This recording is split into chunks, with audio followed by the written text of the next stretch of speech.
I'm Brandi Kruse. Today on Undivided, another predictable effort is underway to disrupt signature gathering in the democratic process. What's that? Just doing a job. A job? Yeah. Like you get paid to do this? Yeah. Plus, why do politicians in our state continue to cling to approaches that are not working to stop drug abuse? I honestly think that people don't know how to solve the problems that they're tasked with solving. And the debate that never was and will probably never be. That and more coming up today on Undivided. Remember, you can support the show on this Cyber Monday for just $5 a month by signing up at undividedpod.com.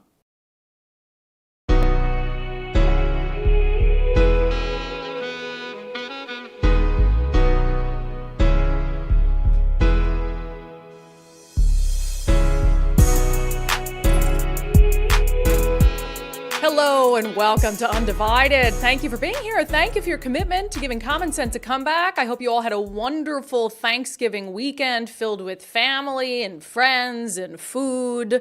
I mentioned Cyber Monday off the top. If you haven't found a reason to support Undivided yet, a completely manufactured holiday built around consumerism might just be the ticket. $5 a month. Undividedpod.com. Undividedpod.com. We're going to have fun today, boys and girls. But it's going to start with an issue that has started to infuriate me. On my list of issues that angers me, this is slowly ticking up toward the top. And it's the interference in a constitutionally protected part of the democratic process, which is gathering signatures for initiatives, gathering signatures for referendum. We talked on the show last week, something I'm very excited about the initiative to repeal the state's costly carbon tax. Having enough signatures to be turned in, and it's part of a bevy of initiatives on letsgowa.com, that most of them deal with overtaxation and trying to repeal taxes that are already in place. So last week, Tuesday, I believe it was, signatures were turned in by Brian Haywood with Let's Go Washington to repeal the carbon tax, which of course has led to an increase in prices at the pump for Washingtonians. And more than 400,000 Washingtonians signed that thing, which is a huge testament, I think, to how much working class people are struggling right now. So we also talked on the show about the response from Democrats, which was very predictable. It wasn't like, hey, this is great, part of the democratic process. No, it was fear-mongering. Oh, this is buying policy, as if Democrats didn't, quote unquote, buy policy through paid signature gatherers back when they were trying to institute gun control measures in 2018, but I digress. And then they came out and said, oh, if you pass this, it's going to kill the environment and all our progress on environmental issues, which of course they haven't had any progress on environmental issues. It's something King 5 News and other entities have knocked Governor Jay Inslee for, is claiming to be the climate governor, instituting policies that cost us a lot of money and don't do anything to benefit the environment. So anyway, we knew it was only a matter of time before the machine started to churn, trying to interfere in the initiative process, because once Brian Haywood and Let's Go Washington turned in the signatures for that first initiative, then I think people started to realize that, oh, there's a good chance the other 5 initiatives might also get the necessary number of signatures before the end of the year. And for Democrats, that creates a huge problem. These initiatives would give voters an opportunity to repeal some of the things that Democrats are most proud of doing. And to me, I look at that and I say, well, good. They should get a choice. And really, whether I agree with an initiative or not, what is controversial about Washingtonians gathering together in enough numbers, exercising a constitutionally protected right, and saying, hey, we want a say in this? Why are you so scared of voters voting? Why are you so scared of voters having a say? So anyway, I think for me, I really wondered, okay, what extent are Democrats and progressive entities going to go to try to derail this and to try to fearmonger people into not signing the remaining initiatives? Well, we know that one of the things they have done in the past, and apparently one of the things that they are doing again, is sending out individuals to some of these locations where signature gathering is occurring to try to disrupt it. I was sent this video. It's outside a local grocery store where signatures were being collected for the Let's Go Wa initiatives, and there was a man standing nearby trying to dissuade people from signing them. What's that? Just doing a job. A job? Yeah. Like you get paid to do this? Yeah. Oh, by who? I'm going to say Protect Washington. What's that? Protect Washington. What's Protect Washington? Letting people know to think before they sign. Okay, I'll look it up. I'll check it out. And so I had never heard of Protect Washington, so we're looking into what that entity is and what that entity, who that entity might be tied to. But here you've got a guy who's saying, oh, this is a job, suggesting that he's being paid to go to the locations where these initiatives are being signed. And look, First Amendment rights, great, we'll talk about that more momentarily, and encouraging people to think before they sign the initiatives. But also you have to wonder, if you are a Washingtonian who sees something saying, hey, sign the initiative to lower taxes, and then you've got a guy over here who's like, don't do it, I would just walk right on by and be like, I'm not dealing with either of you. So we're looking into more about who is paying that individual and Protect Washington, etc. But around the same time that happened, an email came out from a progressive organization called Fuse Washington. And not only are they begging for money to try to help derail these initiatives, I'll just read part of the email for you. It was very lengthy. Dear friend, this is sinister. Apparently it's sinister when you exercise your right to initiative or referendum. Sinister. Washington's wealthiest MAGA donors have teamed up with the state Republican Party and Tim Eyman to launch an insidious slate of sinister, okay, a little hyperbole there. And Tim Eyman really has nothing to do with these initiatives. So they're just using that to fearmonger because Tim Eyman probably doesn't have great on the left sort of approval. But he has not. These aren't his initiatives. It goes on to say their initiatives would cut taxes for the ultra wealthy and let our biggest polluters off the hook. They would cut nearly $900 million from public schools and childcare while increasing big oil profits and rolling back our investments in clean energy. They would also repeal Washington's capital gains tax, defund long-term care for seniors, and more. I mean, totally misleading. Defund long-term care for seniors? No, we're talking about the long-term care tax that everyone is going to have to pay into and very few people are going to actually use. And also, they don't mention anything about the impact that these policies have on working-class Washingtonians and why they are so popular. And it goes on to say, they don't get fooled. The petitioners are paid by the signature and will often lie shamelessly about what the initiatives do to get you to sign. First of all, it's true that in addition to volunteers, there are paid signature gatherers. Both sides have used paid signature gatherers. And as we just showed, there seems to be a paid effort to disrupt signature gathering process. So let's just set that aside. But we'll often lie shamelessly in an email where you just lied shamelessly about what the initiatives do. Anyway, it goes on to say, we're joining partners across the progressive community to fight back against these harmful initiatives. The first step is to decline to sign any of them and encourage your friends to do the same. And please call the hotline if you see signature gatherers. They are counting on holiday shoppers to sign their petitions. Let's make sure they don't succeed. Another one of these snitch lines. Nicole, should we call it? Yes, please do. Let's do it. I'm going to call it first on off speaker, because if it's a human who answers, that would, I don't think, be right to put them on, or illegal. I don't care if it's right, but it's might be illegal. Hold on. Decline. I know, we should say we didn't try this before. No, I don't know. It says, please wait while we collect your call. Hey, I'm calling to tattle. Answer. Answer. I'm on hold. That's nice hold music. Really, you're going to put me on hold? Well, yeah, we can't hear your hold music. A little bit. Come on, man. I'm calling to tattle on the people who want to keep more of their own money. You really? Answer. By the way, the number is 425-553-2157. Speaker. Possible, including the location, time of day, a description of the circulator, and any other relevant details, along with your contact information. Have a great day. Hey, yeah, it's Brandi Kruse. There's a bunch of signature gatherers outside all the Costco's. Send people, quick, hurry. No, I'm just kidding. Why are you guys doing this? What's wrong with people exercising their constitutionally protected rights? And why do you care so much if voters vote? I really don't understand why you have to go out and harass people who are just trying to save a little bit of money and who are struggling under the weight of the price at the pump. That seems really, really cruel, actually. Anyway, you might want to change this number because we're going to tell all of our people on our podcast to call it ahead and make false reports.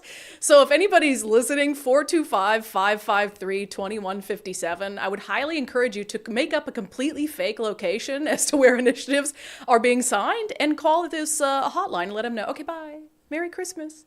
Happy holidays.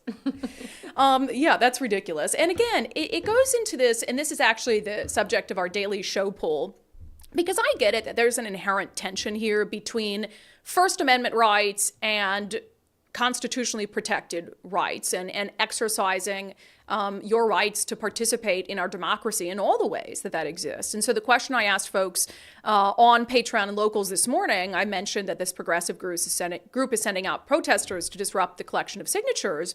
And I asked, should state law require those protesting the lawful gathering of signatures to remain at least 50 feet away? And this is something I've talked about on the show before, because we had a lot of frustration over the summer when it came to how I felt people were being intimidated out of signing Referendum 101, which was going to repeal Senate Bill 5599, which had to do with parental rights. And I really feel like we have to find a good kind of middle ground in, yes, allowing people to exercise their First Amendment rights and to try to make an argument to folks that they shouldn't sign initiatives if they don't agree with them, but also in making sure that people don't feel intimidated. You know, we would never allow, if we had in-person voting, we would never allow any sort of intimidation right before someone walks into the polls. So why do we treat the signature gathering process any differently? And I feel like a 50-foot barrier would allow people to exercise their First Amendment rights, while also giving people the space they need to really consider whether an initiative is something they want to sign. So overwhelmingly right now, you guys are saying yes, that a 50-foot barrier would be appropriate. Lizolette, did I say that correctly? Given that most people don't have a real good idea of how much 50 feet is, it should be at least 50 feet. Yeah, I can just see cops out there bringing like a big tape measure and just making sure. Sally says, maybe a 25-foot buffer. You can't smoke within 25 feet of an entrance to protect people, so let's do the same for signature gatherers. Enforcement will be tough. Laws aren't enforced as it is now. And I agree with that, but I think if there were messaging from the Secretary of State's office that this is important, and also kind of an educational campaign for law enforcement agencies. I think there are a lot of entities, and we saw this again over the summer with Referendum 101, where officers really don't know what constitutes sort of harassment or intimidation.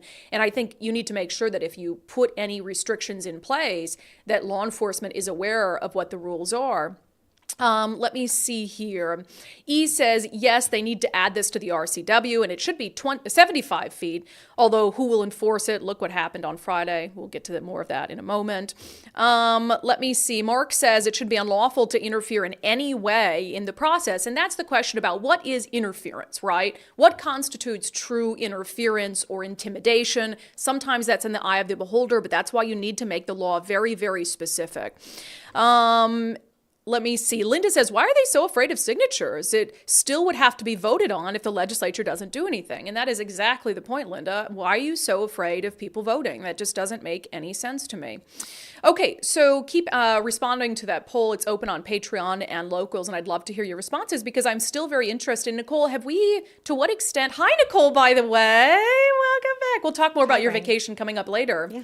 Have we had any more communication with the Secretary of State's office? Can we follow back up with them? Not specifically about this since I've been back, so.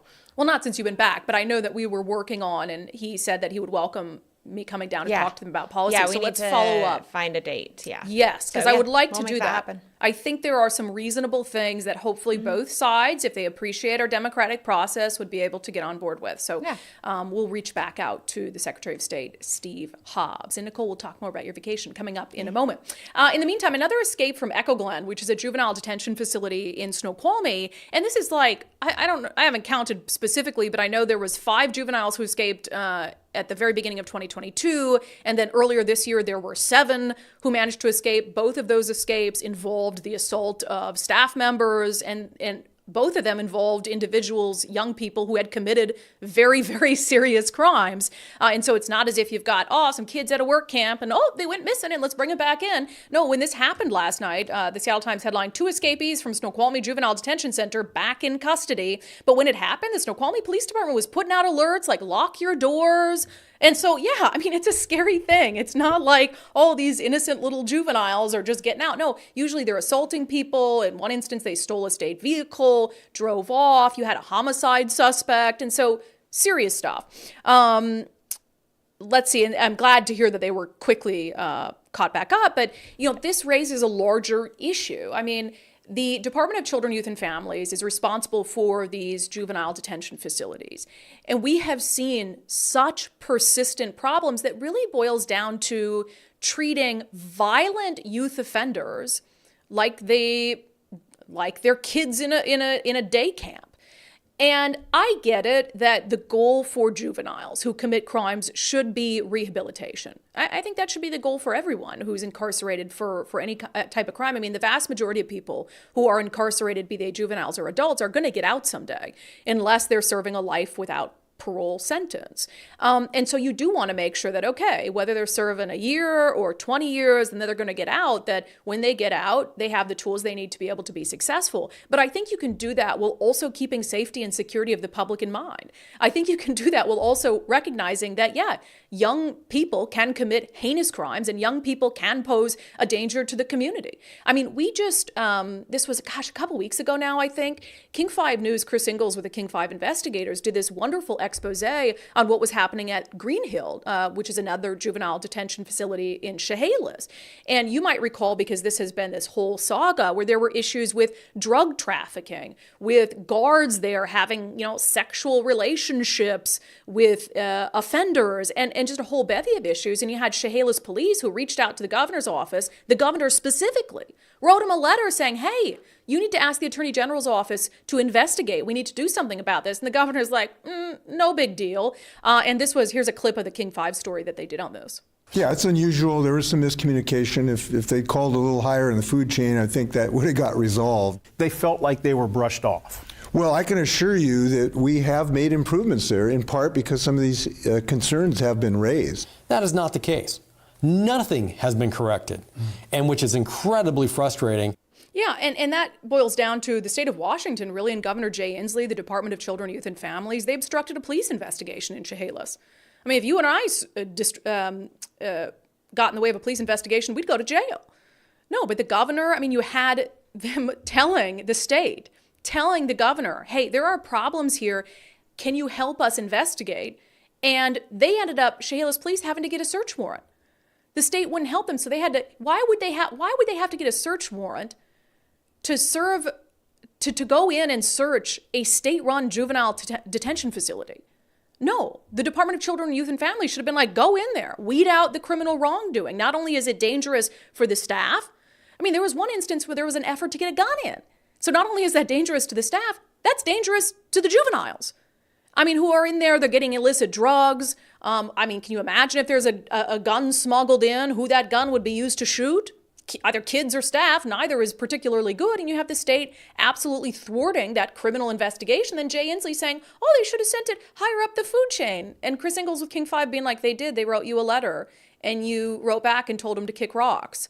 And so, between Echo Glen and Green Hill, there must be an investigation into the Department of Children, Youth, and Families and their handling of juvenile detention facilities in this state. If you cannot operate these facilities in a way where you are focused on rehabilitation for youth, and you're also focused on keeping staff members, on keeping offenders, and on keeping the public safe, then you should not be in charge of running them.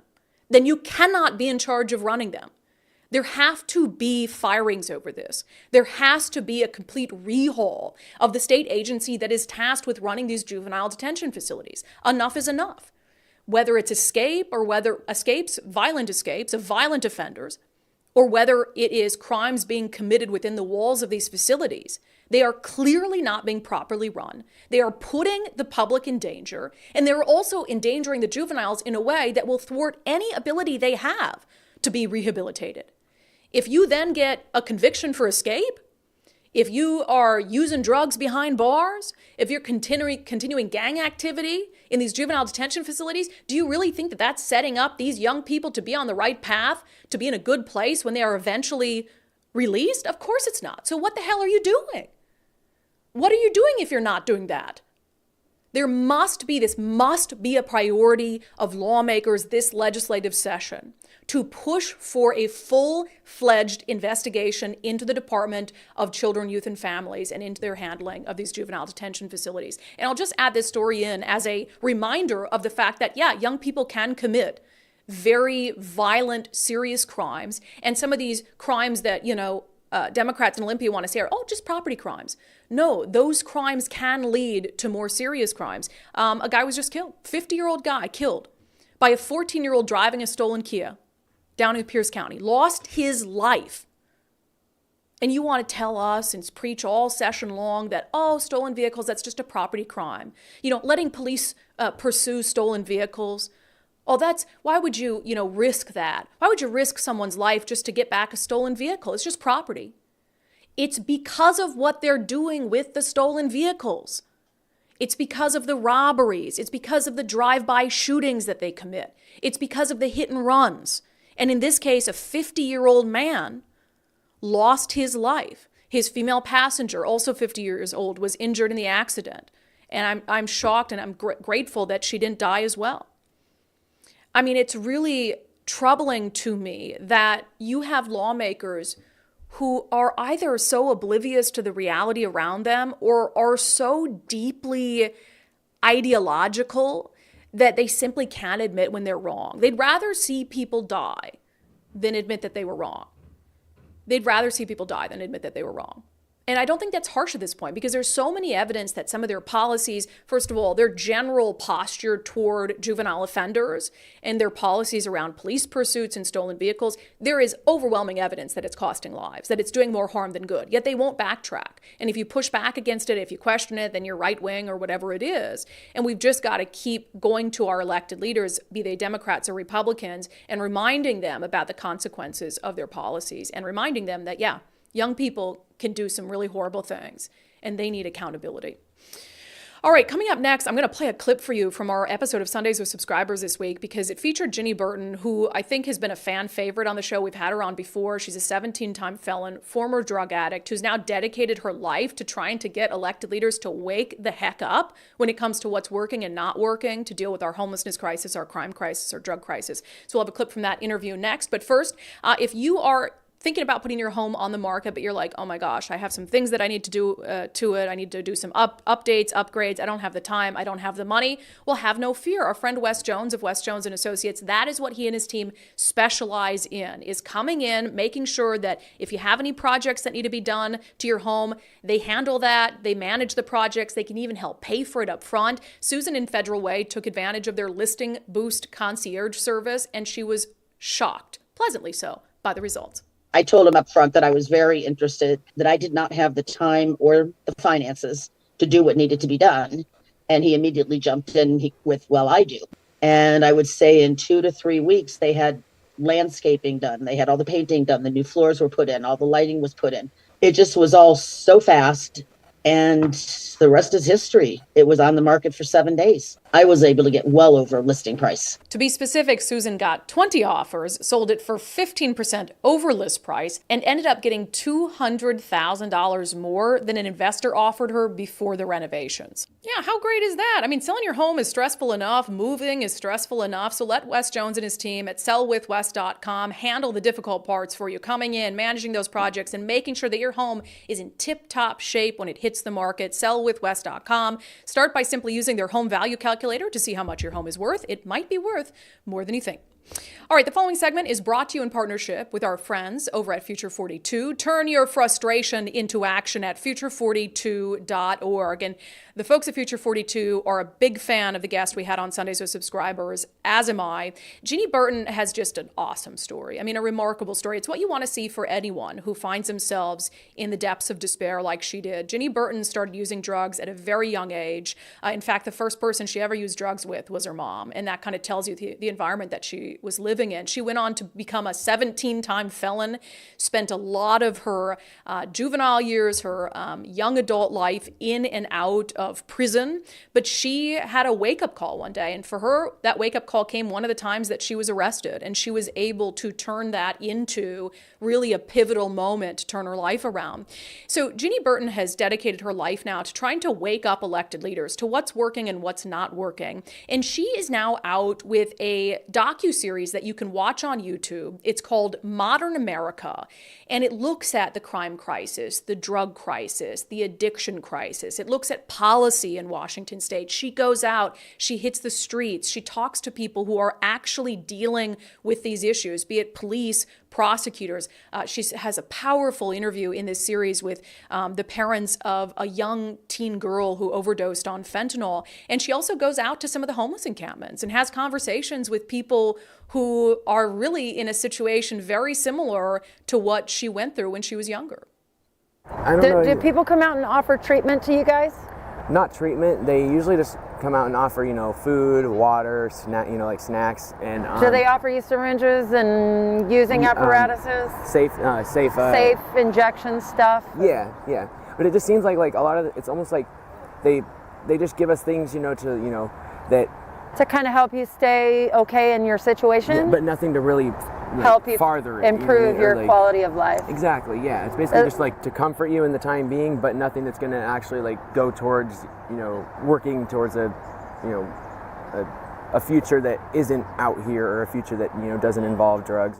Yeah, and it's not shocking to hear it from someone who's living on the streets, that people come out and they offer them quote unquote help, but it's actually quote unquote help that's just going to keep them living in the situation that they're living in. It's not going to help them get off drugs.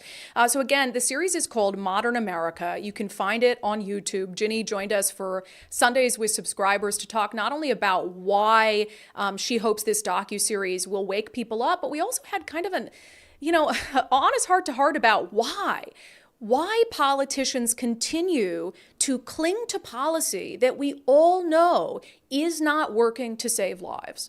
What we need are the real stories. Yeah. We need the real ones. So the things that say these housing first, harm reduction, these policies are the answer.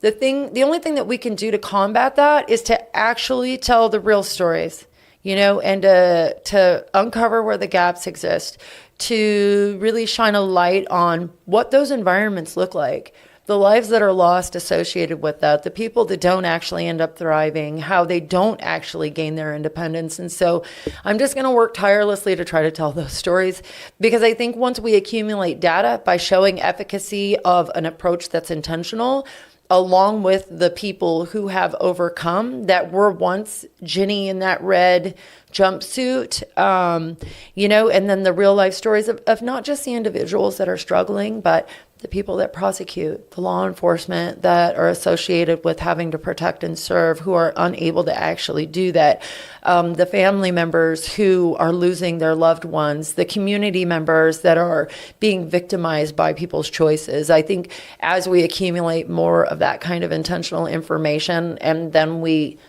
come together, it's like, and I say this to people all the time, you don't have to say it, just get behind me. I'm more than happy to say it. Just get behind me. And so I think when we gather that real intentional and we continue to shed the light on that stuff from a lived experience perspective, I think we might be able to create some change. So there's obviously the money aspect of it, right? Mm-hmm. Which is this big government cog and the homeless industrial complex, and you have to keep feeding it and all these financial interests. But I stop and I think sometimes about politicians, whether it's mayors or county executives or state legislators or the governor, most of them have a direct tie to the cog, to the machine, right, to the financial aspect of it. So I wonder, okay, well, what's their motivation to continue to not only not save lives, but kill people, right? Yeah. So what is the motivation behind that?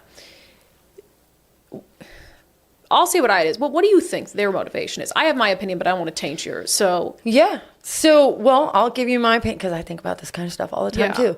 I honestly think that people don't know how to solve the problems that they're tasked with solving. Regardless of the position they're in, everybody is being tasked with the same kind of stuff. Like, how are you going to address these things, right? I attended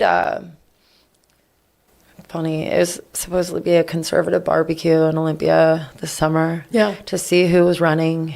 And they asked me to introduce myself at the end. My husband said, "Not your finest performance, honey."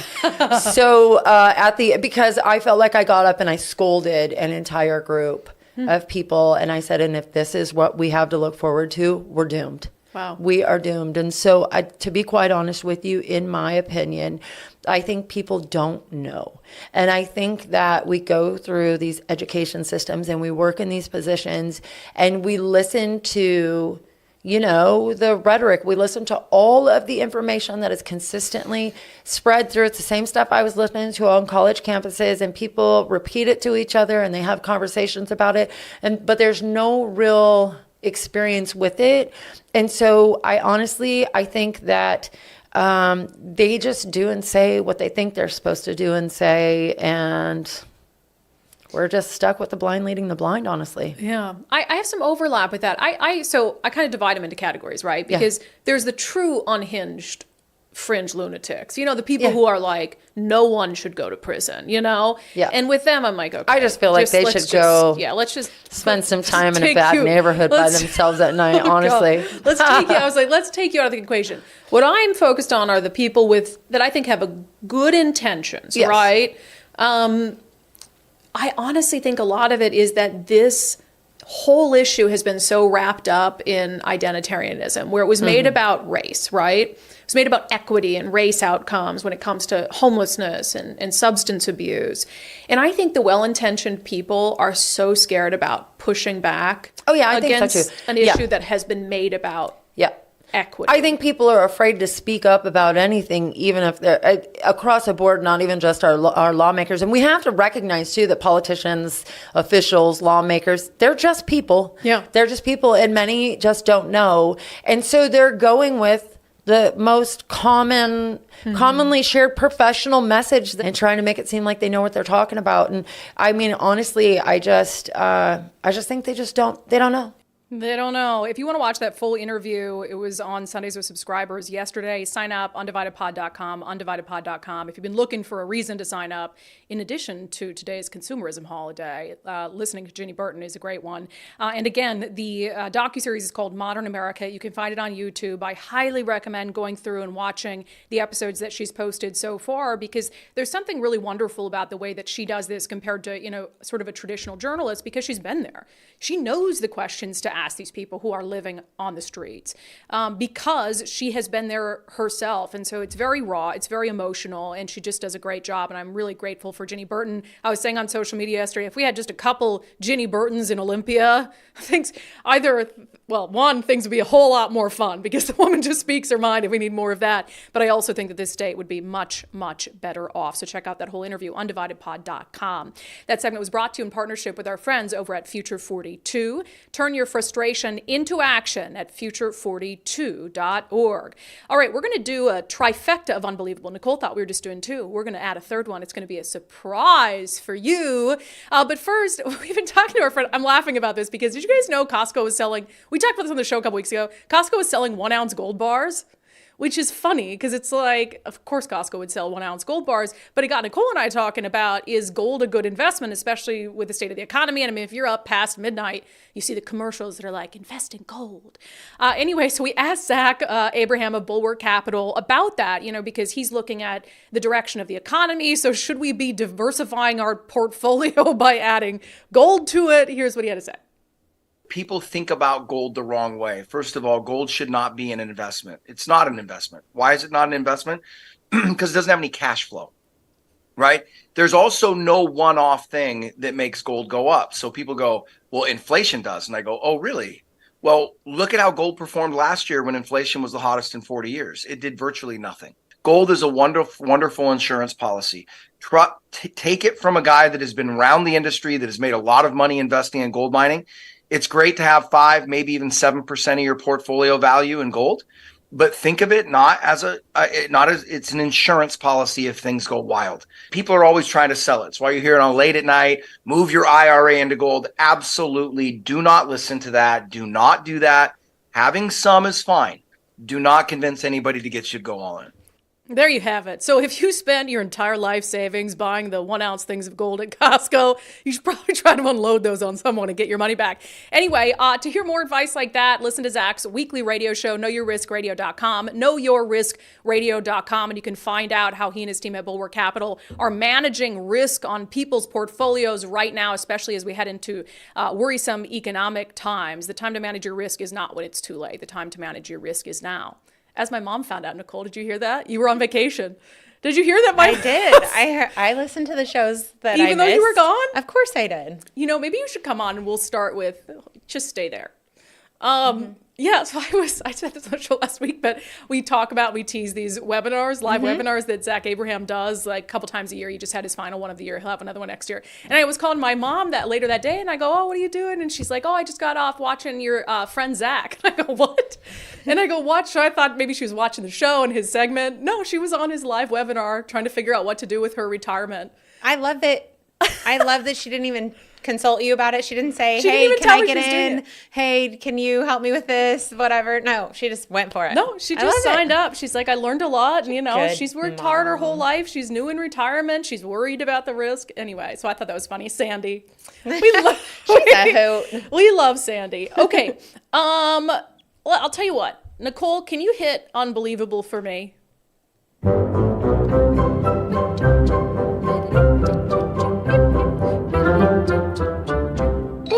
So we've got 2 unbelievables to get to, but I'm adding a third one because you said your vacation, start of your vacation was truly unbelievable. Let's just get like a truncated version. Okay, I'll do a quick version. But the story on my side is you leave right after the show on Thursday of like the week before last. And it's like 1:30 p.m. And then you're texting me from Vegas at like 11 p.m. that you're not even that you're not in Costa Rica yet, and then you had to leave your cousin behind and her kids. Well, so what happened was the night before Thursday. Yeah. So Wednesday night, I'm home packing, getting all the last minute stuff together, and my cousin calls me at 11 p.m.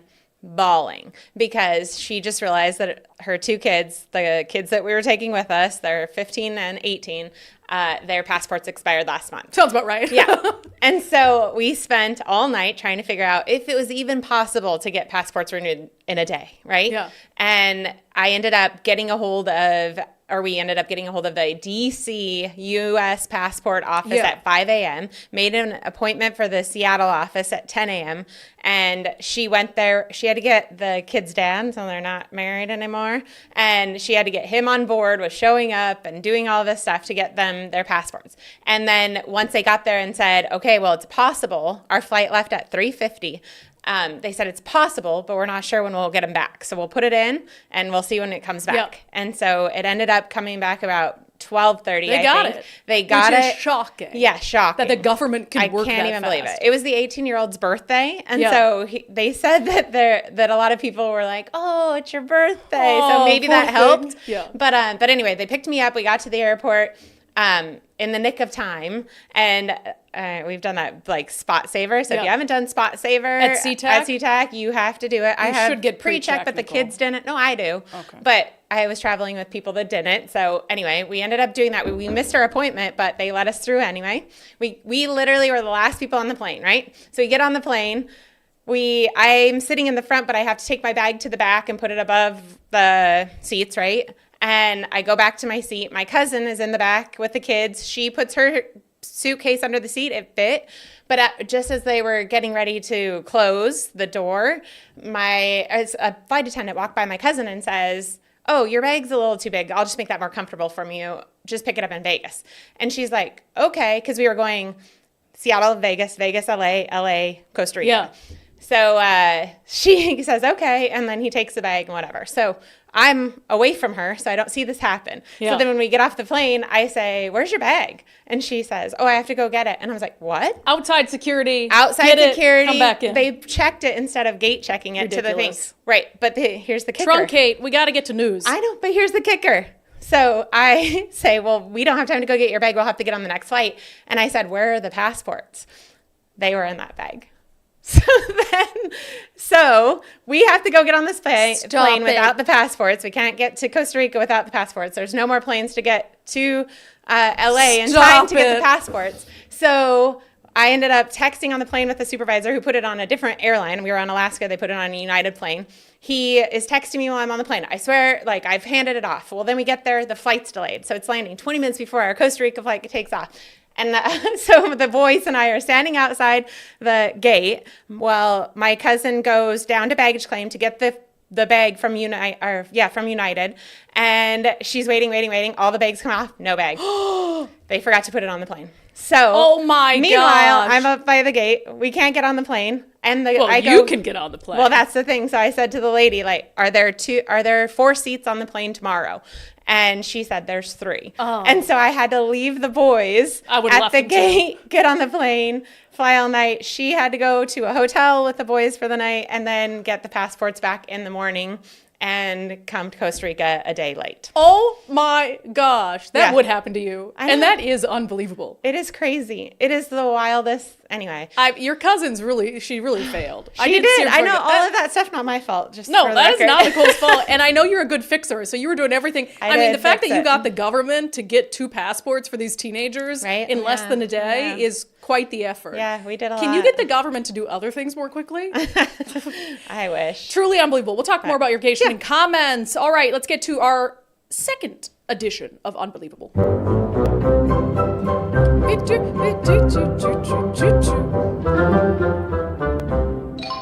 Ooh, and this one's truly a doozy. It takes us to Voyager Elementary in Gig Harbor, Washington. So we got this from a viewer who has a 3rd grader at the school, sent us the video we're about to play, which is wild. So this is the week of Thanksgiving, so before school is let out, and they do these morning announcements, as most schools do, but now they've got them, they also do it virtually, so it's on video or whatever. And they hand the microphone, I guess, over to they're on Zoom.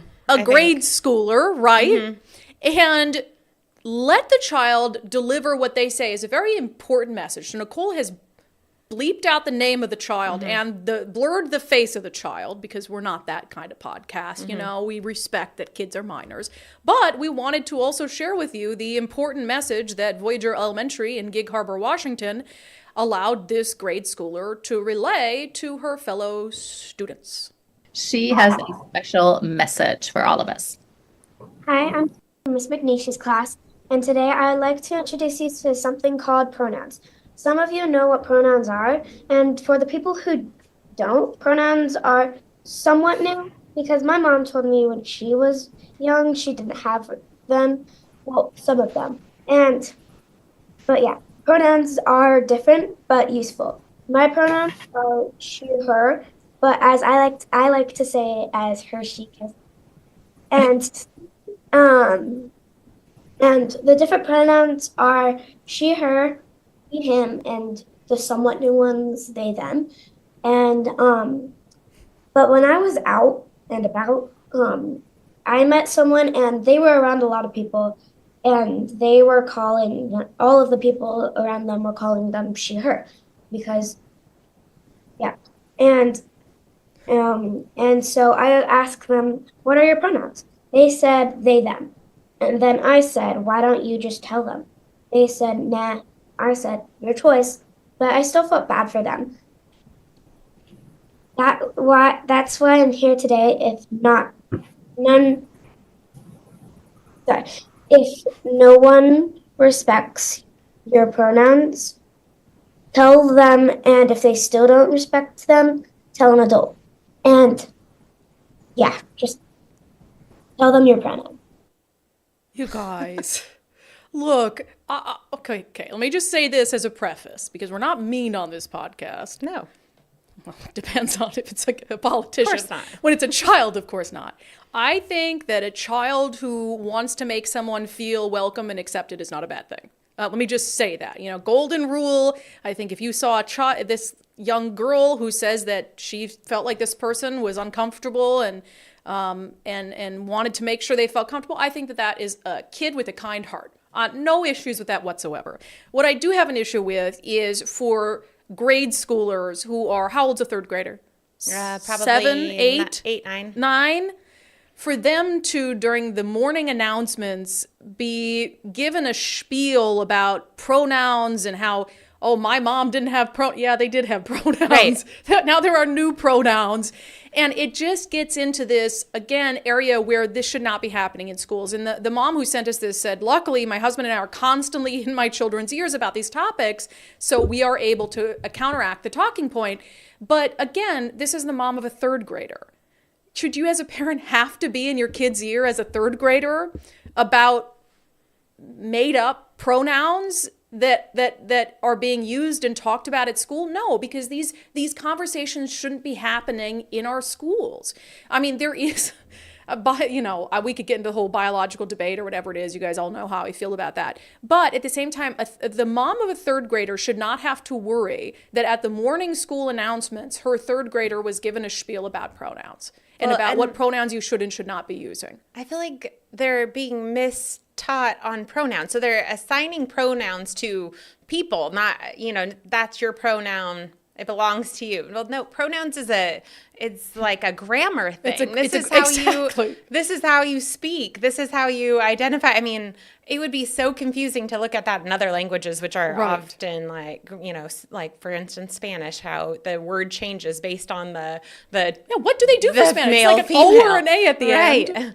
And I just think that this is sad because she obviously doesn't know what a pronoun is. Right. She's just assigning it to a person and she doesn't know what it is. Yeah, and because she's young and she doesn't understand the issue and I don't blame her. Again, I blame the teachers. To deal with it. I blame the teachers who thrust her onto this video announcement to give this message on something that she doesn't really understand because she's a child.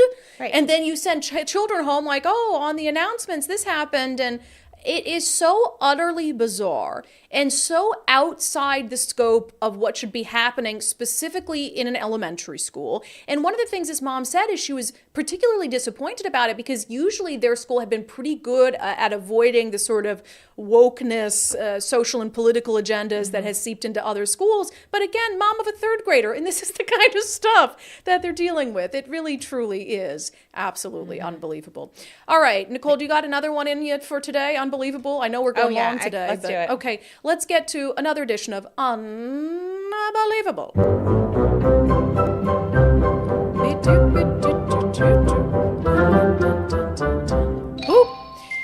All right, the Seattle Times seems utterly confused as to why eviction cases are skyrocketing. The headline in the Seattle Times, Seattle area eviction cases spike as pandemic aid dries up. And in it, they have a handy little chart that shows evictions sort of steady. And then during the pandemic, they go to zero, which we know why, right? And now they're going back up and they're spiking. And the Seattle Times seems very surprised by this, confused by this. It says, landlords across Washington filed nearly twice as many eviction cases in October as they did a year earlier, a stark increase after the end of the state's final pandemic renter protections. Facing more eviction cases and dwindling financial assistance, tenants are scrambling for help, and attorneys are stretched thin, and legal advocates are seeking relief from state lawmakers. First of all, what's happening here is very, very obvious, and the fact that it is being painted in a way that is this is really hard for tenants. Oh, this is only happening because pandemic aid dried up is utterly ridiculous. I mean, of course, when the government halted evictions for a period of time during the pandemic, a short part of that, which I agreed with, although they didn't have to prove that there was actually a need, that someone had lost their job or their income, etc., which is wild to me. But as that dragged on, it made utterly no sense. And so, of course, you have years of bottled up evictions where people weren't paying. And then, of course, you're going to have after those evictions or after those restrictions on evictions ease, of course, you're going to have this skyrocketing number of evictions. But you also have much more than that happened. You had people who were taking advantage and continue to take advantage of not only the restrictions on evictions that were put in place during the pandemic, but also some of these laws that make it very, very difficult, if not dang near impossible, for landlords to be able to evict tenants who are simply not paying rent. I mean, you look at the laws in the city of Seattle, the horror stories that we've talked about with landlords like Jason Roth, who's like sleeping in his van some nights because he's got a guy who's never paid him rent on his house and is not poor, has a job, posts on social media, him out on yachts and on vacation, but is taking advantage of the system that lawmakers have put in place for him to take advantage of. And you're always going to have people like that. And so you want to say, oh, pandemic help has dried up. Well, okay, the financial aspect of pandemic help might have dried up, but there's a lot of people who weren't paying rent who didn't need any financial assistance, whose financial situation never changed during the pandemic, who still didn't pay rent because the government was telling them it was okay to do it and they could stay there. And so now all of that is catching up. And then you had a lot of landlords after the pandemic who wanted to start to try to collect on back rent, who wanted to try to get their tenants caught back up, paying rent again. God forbid that you own a property and you actually expect and want someone to pay rent if they can afford to do so. And then you had this huge backlog in the court system. And you continue to, by the way. Not only do you have a backlog in the court system because of what happened over the last few years, and now that rush, you also have a backlog in when you do have a successful eviction case, in the ability of law enforcement agencies to go and serve that eviction. We heard that from the King County Sheriff's Office in the Jason Roth case. Even if he wins his case in the spring, which will be a year out that he hasn't been paid rent on his house, even if he wins his case, which is up in the air, it could be months before the King County Sheriff's Office could even serve an eviction because they are that backed up. So no, Seattle Times, this has really nothing to do with pandemic aid drying up. It has to do with much of the state coming out of the unreasonable restrictions that were placed on landlords. It has to do with people who never needed pandemic aid in the first place, taking advantage of the system. And now it has to do with landlords who are absolutely crushed under some of these insane policies that make it very, very difficult for them to evict anyone, even for non-payment of rent. The situation we have put landlords in is absolutely unbelievable. I know Nicole had someone reach out to her who has some rental properties, and we're going to try to get them on the show to talk about the strain that they're under, the stress that they're under, trying to, again, we're not talking about, in the vast majority of instances, big conglomerates who own thousands of units and are renting them out to Amazon workers. That's not what we're talking about. That's not what we're talking about when we talk about who these policies have impacted the most. It's, a couple that's in retirement that has one rental unit that helps fund, their life in retirement. It's someone who maybe like Jason Roth, when he was younger, worked really hard to invest in a property, fixed it up, was giving affordable places to live for people, and then got absolutely screwed over by the system. And we're just at the tip of this.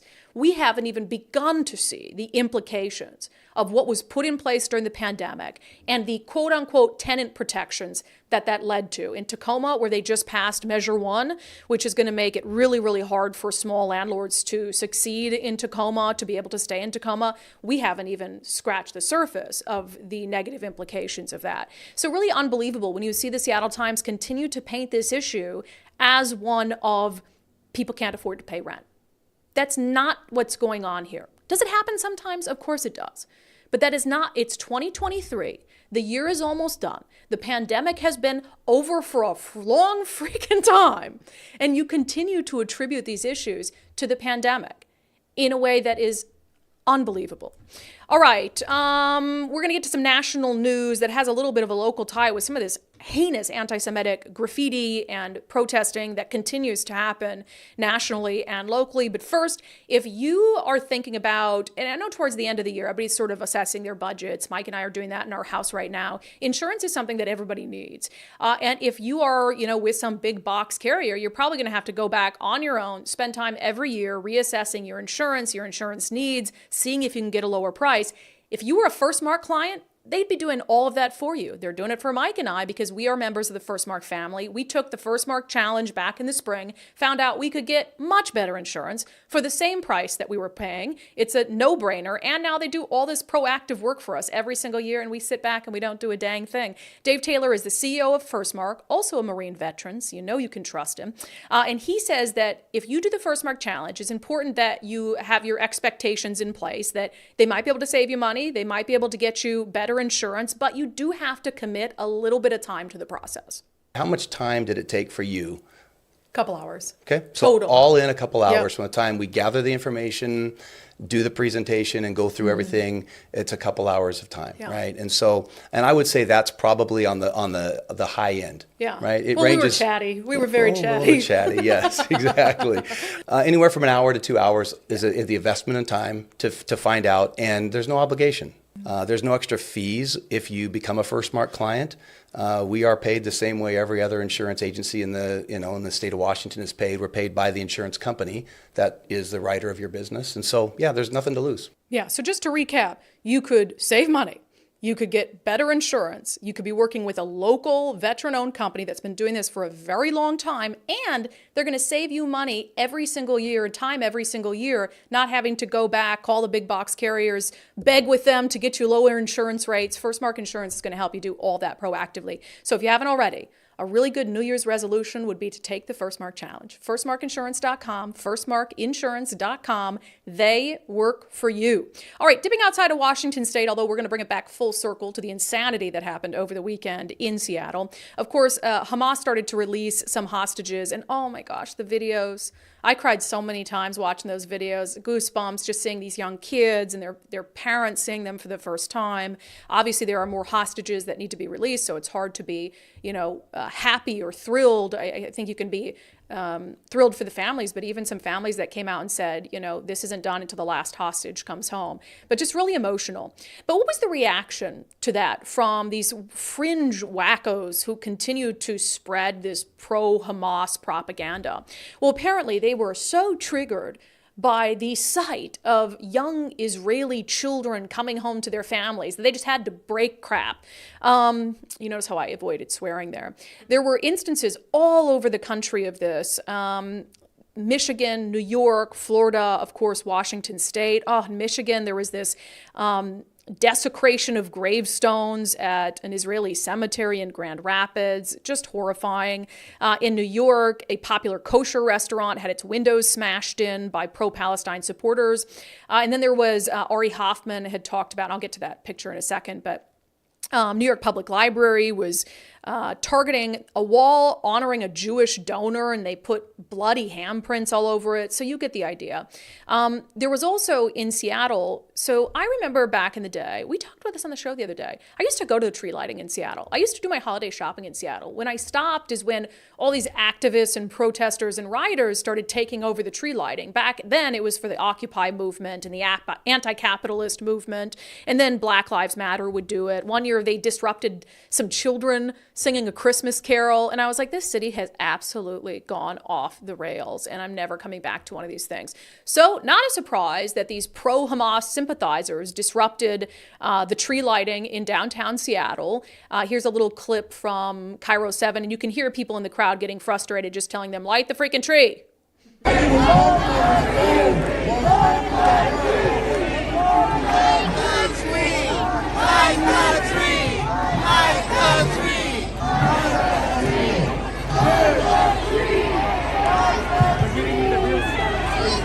So you got the pro-Palestine people who have taken the mic and taken over. Absolutely ridiculous. Our friend Ursula Reutin was hosting that. I'll have to look and see what she posted about it. I feel bad that happened.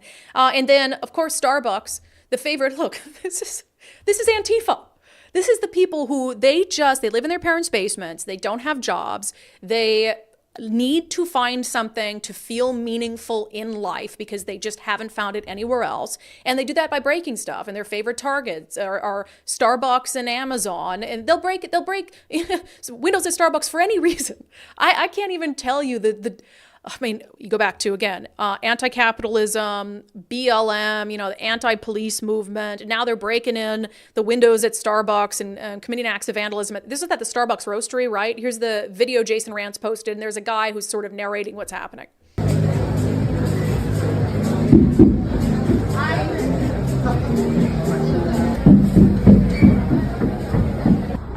الان זה סטארבקס רוסטרי, יש פה בחולון דגל פלסטיני, סטארבקס, ג'נוסייד, זה סמל האנרכיסטי, פרי גאזה, זה צבע אדום כמו דם, לא יודע, עוד פעם סמל האנרכיסטי, פעמיים, זה אומר no borders, free Gaza, זה אומר פה you are genocide supporters.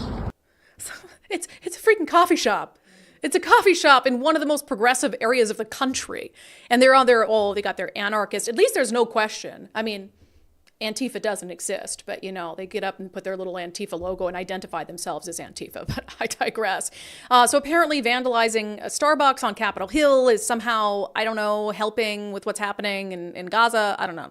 But also, and this happened, I think last Friday, but of course we didn't have a show. And so I wanted to show on Mercer Island, a synagogue there, the graffiti was horrifying, and it was all over it. Again, these sort of bloody handprints, and it said, "Stop the killings." And I posted that on Facebook, and I said, just horrific acts of anti-Semitism. And there were multiple people in the comment being like, I don't see how this is horrific anti-Semitism. Are you serious? Would you say that if some right-wingers, if this was 2 years ago and some right-wingers had tagged swastikas on a synagogue, would you excuse it and say, well, technically, I don't see how this is horrific anti-Semitism? No, they're targeting the synagogue. They're targeting a Jewish institution for vandalism. That is anti-Semitic. They're targeting it because it's Jewish. That is anti-Semitism. I mean, the absolute crazy whitewashing of all of this continues to be insane, and we're seeing it at the national level. We're seeing it at the local level. And what I'll say about that too is the simplest way to explain how all of this, this sudden far left pivot to anti-Semitism, if you give a mouse a cookie, it can all be explained by the children's book. That we allowed them to get away with this sort of behavior based on whatever their issue of the day that they were upset with for so long. And now they continued to push those boundaries to see what else they can get away with. And they took a sharp pivot to anti-Semitism. And it's not a surprise because we gave those Mies a lot of freaking cookies over the years. I really think Seattle politicians, you know what, for Christmas, I'm going to send every member of the Seattle City Council if you give a mouse a cookie. I like it. I'm going to. You write that down? Yes. You don't have to actually write that down. That's what I'm going to do. I'm going to gift them the book if you give a mouse a cookie. And then I'm going to go in there and add some edits that make it specific to Seattle's lunatic far left fringe. Oh, I think we should publish that. Yeah, my version of if you give a mouse a cookie. Anyway, we're going long today. I'm sorry, guys. We're going to get to questions and comments next. And also Jay Inslee being booed at the Apple Cup just because, why not? First, if you ate too much on Thanksgiving, which, look, I mean, that's part of what Thanksgiving is for, right? And you wear I have stretchy pants on today. You just put the stretchy pants on. Mm-hmm. You eat as much mashed potatoes as you want, but maybe you're left feeling like, man, I really do need to commit to my health. You don't have to wait until New Year's Eve. You can commit to your health right now. I committed to the Eastside Weight Loss Clinic program around this time last year. I made it through Thanksgiving. I made it through the Christmas, and I still managed to lose in those 2 months almost 30 pounds on the program because it's designed to fit your life. It's designed to recognize that you can't be on a lifelong diet. There's going to be holidays. There's going to be events. There's going to be vacations, Nicole. I'm sure you ate very healthy and didn't drink anything or do anything when you were in Costa Rica. And Eastside Weight Loss Clinic is designed to work with that. And if you fall off a little bit, help you get back on quickly. I'm now down 37 pounds. I've recommended the program to anyone who will listen. EastsideWeightLossClinic.com, EastsideWeightLossClinic.com. Start by simply doing a free 15-minute consultation with Dr. Ryan Coogan and his team. Ask him any questions that you have before you commit, but you do not have to wait and make yet another failed New Year's resolution to lose weight. There's never a perfect time to start a weight loss program, but I think now is a pretty dang good time.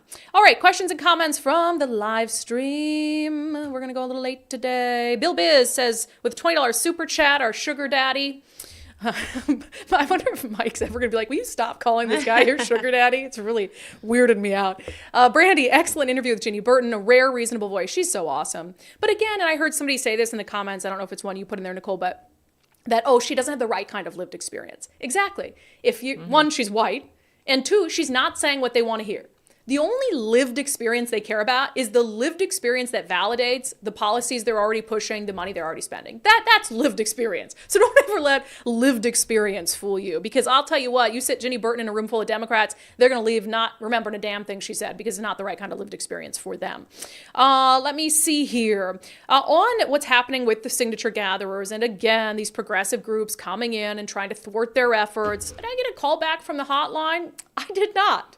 Weird. Shocking.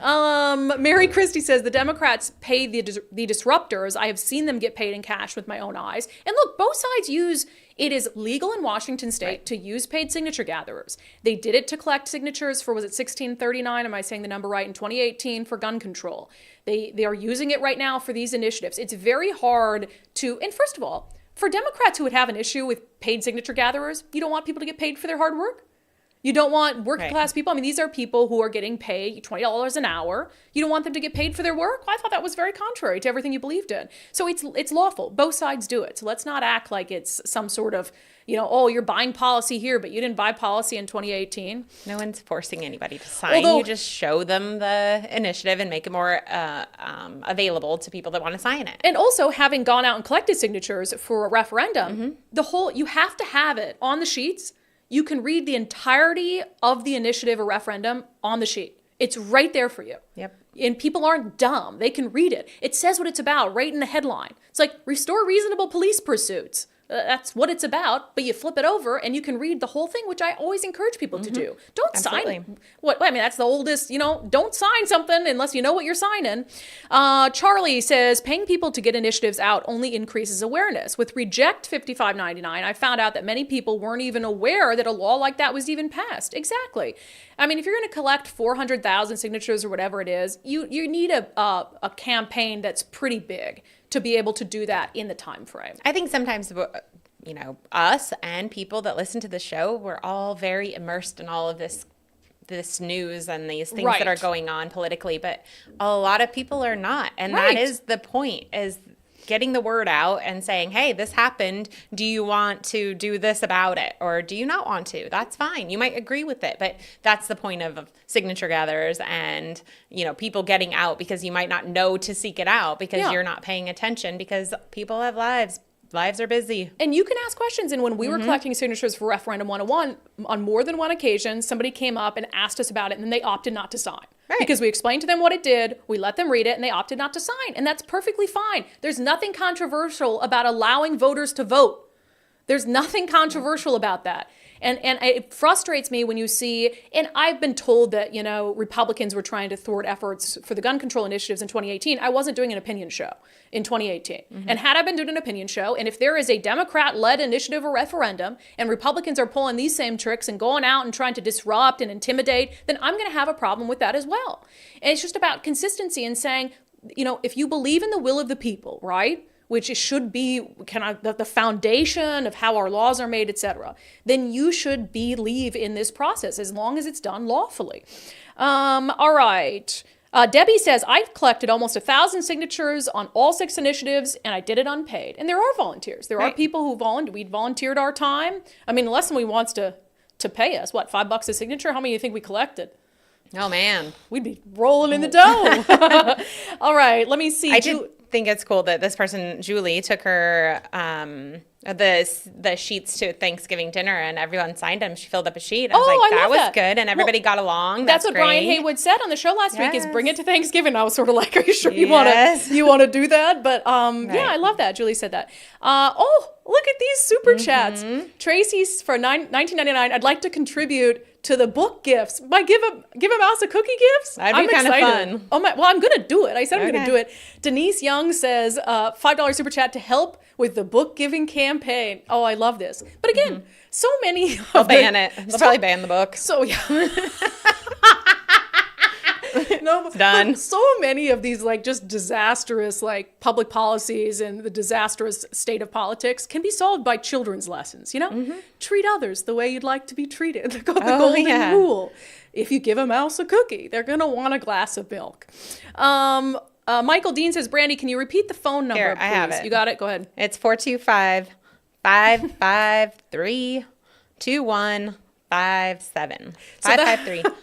So that's the snitch line. 2157. That's the line that progressives are asking people to call and snitch on signature gatherers who are collecting signatures for the initiatives. So my advice is you call it and you just make up a location where it's happening, but sound genuine, right? It's not often I'll tell you to lie. this is a good reason. It's a white lie. It's for the greater good. It's to protect democracy. But sound genuine and just say, yeah, there's signature gatherers, these right-wingers, and they're at so-and-so location. And then just send them out there, just spinning their wheels. And if they update their number, we'll find out about it, and we'll give you the updated number, and we'll render their entire effort useless. Oh, good times today. I'm curious if you hear from anybody. Joan said, you guys, I'm having a good time today. Joan said, I called and left a message and reported myself for collecting signatures. Oh, you guys are funny. Okay, let me see here.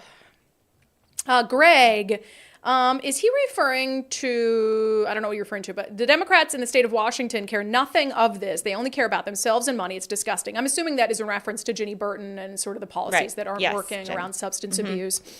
Gig Harbor said, on Gig Harbor in the grade schooler who talked about pronouns during morning announcements, Mandy said, we live in an era of mental illness. Parents must remain vigilant in everything for their children. And that's just good advice, generally speaking. But now, again, I think it's really sad that a mom of a third grader has to have conversations with her kids about stuff that she shouldn't have to have conversations with them about at this age because they're being fed stuff in school.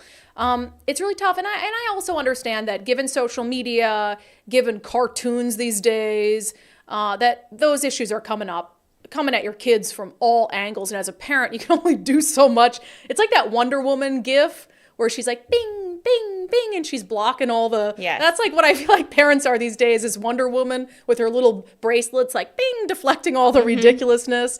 Oh, man. And Anyway. really quick, that comment was based off the youth crime and doing stuff about that. Yeah. And so there was some discussion about maybe parents should be charged with kids' crime from Heidi. And then a different Greg, was commenting about holding the people that they elect accountable for these things going wrong, where most people don't assign blame.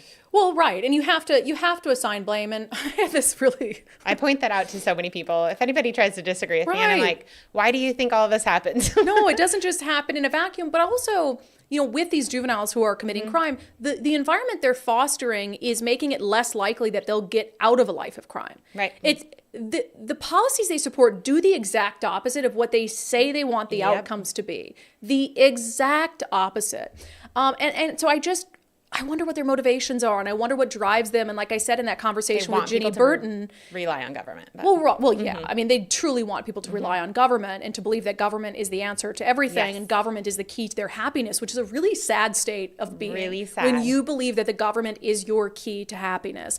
But anyway, I think a lot of it's wrapped up in identitarianism. Like, what is the woke, non-racist thing to do? And then I'm going to focus on that, and the outcomes be damned, even if the outcomes, like in police defunding, are the most disastrous for communities of color, even if the outcomes in these misguided efforts at criminal justice reform, you know, make it so that someone never gets on the right path in their life because they don't believe there are consequences. You got a 14-year-old kid who just killed someone. His life is ruined. So it's just, it's wild. Okay, and quickly before we get out of comments, just for fun, Jay Inslee was booed at the Apple Cup. And we watched it closely. Like, it's definitely because Jay Inslee was handed the trophy because he's a Husky. And then just listen to the crowd.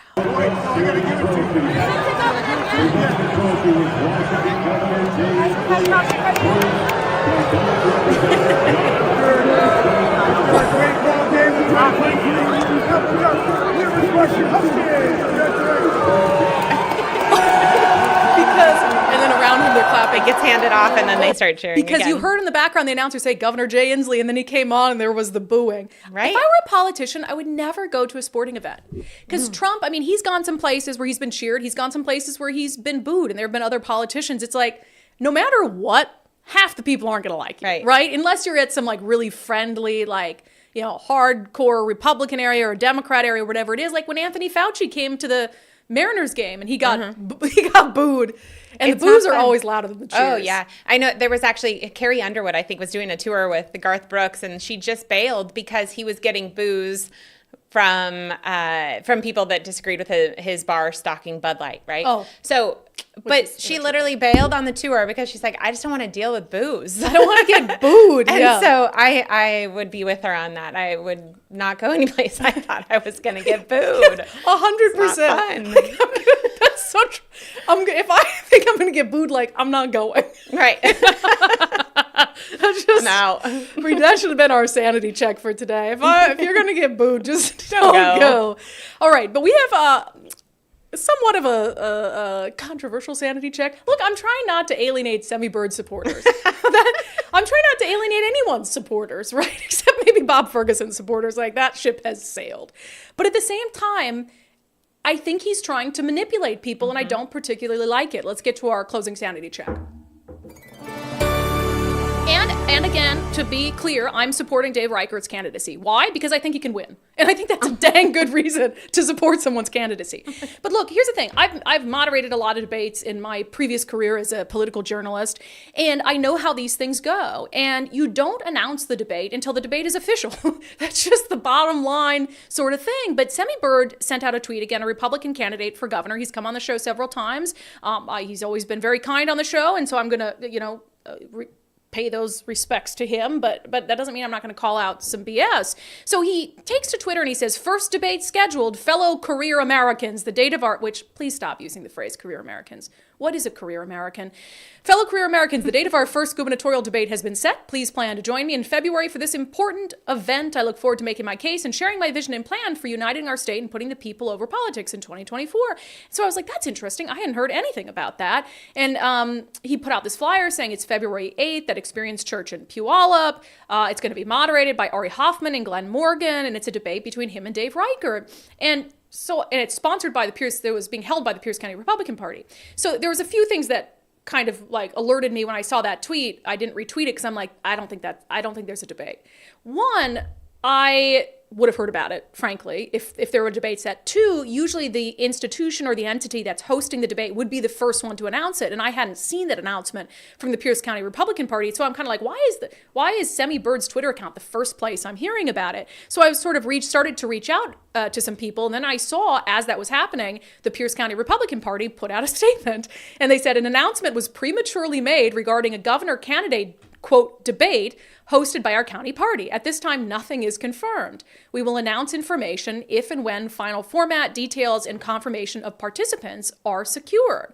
So I was like, that's weird. And I had also reached out to Ari Hoffman because he's a friend of the show. And I said, hey, was this debate confirmed? Because if you're the debate moderator, you know whether the debate is confirmed. Like, you're very aware. And Ari said, no, I was surprised by that. They asked me about if we had a debate or a town hall at such and such a date, would I be available? And I said, yes, but I hadn't heard anything else about it, he said. So even this was like, for the moderator, was like, wait, there's a debate scheduled? Because I had not heard that. But then also I was like, it surprises me Dave Reichert would agree to a debate. First of all, I'll say, the more debates, the better.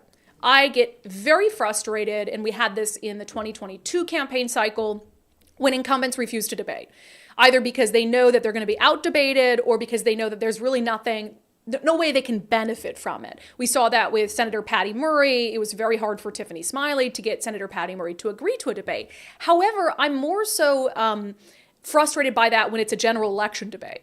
When you've got past the primary and you have a head-to-head debate, every candidate should be participating in those debates. And I think it's a slap in the face to voters when you don't. But, before a primary, I don't tend to see local debates done before a primary very often, just because then you're lifting up every candidate on the same playing field when you could have candidates who've done virtually no campaigning or raising virtually no money. And then you give them this huge platform of a debate, which is this artificial sort of boost for them. And so that gets into a little more of a gray area. So anyway, Semi-Bird came back out and he said, he updated his graphic and said, update, debate to be determined. And he said, my campaign remains optimistic and eager to participate in the important democratic process. Our announcement of a debate, now on hold as we await word from candidate Dave Reichert's team, was based on the below timeline of events. And then he lists out a timeline, and he calls it a turn of events, which again, based on my conversations of people who were involved in this, the debate was never confirmed. And the idea of it actually being a debate, not maybe some sort of town hall forum, was never confirmed. And so I know exactly what happened here, and I'll read some of the results. Semi-Bird he talks a lot about his time in the military and PSYOPs. That's what this is. This was an effort to force Dave Reichert's hand. Plain and simple. That's what it was. It's very clear. It's very transparent to me. The debate wasn't manifesting quickly enough. The format wasn't confirmed quickly enough. Dave Reichert's team hadn't confirmed quickly enough. I know exactly what this is. So they made the announcement saying this debate is happening. And then they took it back when people said, we haven't confirmed this, as a way to make it look like Dave Reichert's scared to debate him. That's what it was. And I honestly think that's unfair to try to manipulate the minds of your supporters. And I'll say it worked. I mean, I looked at some of the responses to Semi Bird's retraction, so to speak, of the debate. Just the facts. Too bad that the career politician isn't willing to debate. Hopefully Reichert will eventually engage. Thank you for the update and confirmation of my suspicion of Mr. Reichert's avoidance. Come on, Reichert, step up to the plate. Not surprised with these rhinos. Reichert for Gov is afraid to debate as he knows he'll lose. Keep the pressure on. Well, that says it all about Reichert. Dave's advisors and controllers should be advised that this kind of response isn't going to win him Bird supporters. But again, if you were in a general election situation and Dave Reichert was choosing not to debate, I think that's very, very different. Or if Dave Reichert had committed to this debate and it was said and then he pulled out, that's also very different. What I don't like and I don't appreciate is an effort, again, through this sort of psyops that is utilized by Semi Bird quite a bit, to try to artificially influence people's emotions about Dave Reichert. Like, this thing was still in the planning phases. You knew it was still in the planning phases. This, you could have let it get to the final stages, and if at the end of the day a debate didn't manifest, then come out and say, hey, I'm disappointed that Dave Reichert doesn't want to engage in a debate with me before the primary election so we can have a mutual exchange of ideas. But what this is manipulation, and I don't particularly appreciate it. All right, that has been it for today's episode of Undivided. Thank you for being here. Thank you for your commitment to giving common sense a comeback. Again, it's Cyber Monday. Why not use your computer and cyber on over to undividedpod.com? Undivided, I don't know, undividedpod.com. Cyber a verb now? Sure. And support our show for just $5 a month. We sure would appreciate it if you'd like to contribute to our Give a Mouse a Cookie book fund. I'll also take that too. All right, we've got some great content coming up on the show for you this week, including an update on the Wendy Traynor case. So stay tuned for that. We'll see you back on the live show tomorrow at noon.